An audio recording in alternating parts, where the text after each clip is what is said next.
Il est 10 heures ce lundi matin, valise à la main et dans une ambiance silencieuse, les joueurs de l'Union s'apprêtent à passer le check-in à l'aéroport de Zaventem, direction Glasgow.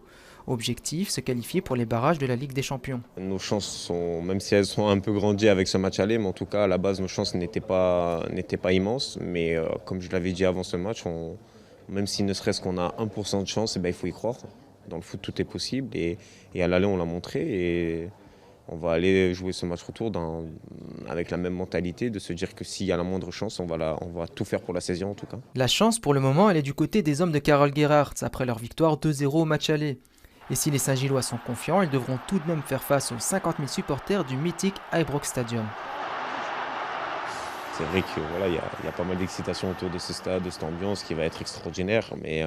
Mais pareil, j'ai envie qu'on s'en serve pour se donner une force supplémentaire et se dire que voilà, c'est magique et pas se mettre une mauvaise pression. Entre-temps, il y a eu cette défaite malheureusement contre Malines 3-0. Comment est-ce que vous expliquez cette défaite? J'ai refait le match des tonnes de fois dans ma tête, j'ai pas trouvé la raison. En tout cas, je préfère que ça arrive maintenant, qu'on prenne une bonne claque et que ça nous remette aussi un peu les pieds sur terre et qu'on reparte avec de bonnes intentions. Du côté des supporters bruxellois, 981 tickets étaient disponibles, mais seulement 400 ont trouvé preneur. Le match retour, bon, c'est plus compliqué déjà, je n'ai pas de passeport en règle.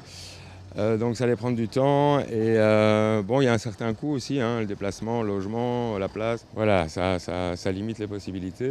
Mais oui, ça va être une frustration. Glasgow Rangers Union Saint-Gilloise, c'est ce mardi soir. En cas de qualification des unionistes, il ne restera plus qu'une marche à franchir face à l'AS Monaco ou le PSV Eindhoven avant de pouvoir jouer la prestigieuse Ligue des Champions.